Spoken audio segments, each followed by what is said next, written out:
Samantala nasa kote sa ikinasang operasyon ng Northern Police District, katuwang ang Police Regional Office 3, ang isang mag-live-in partner na sospek sa kasong pagpatay sa Caloocan City. Alamin ang detalye ng report mula kay Patrolwoman Verna Gondran.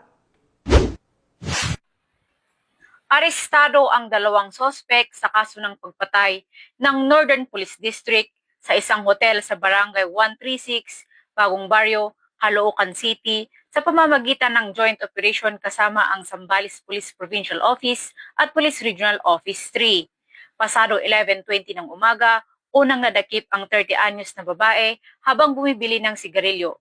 Kasunod ang kanyang 34-anyos na live-in partner na nahuli sa loob ng kanilang silid. Na-recover din ang isang 38 caliber revolver at itim na Subaru na umano'y ginamit sa krimen sa Palawig, Zambales kung saan pinatay ang dalawang babae kabilang si alias Kangkang, 24 anyos ng Masinloc.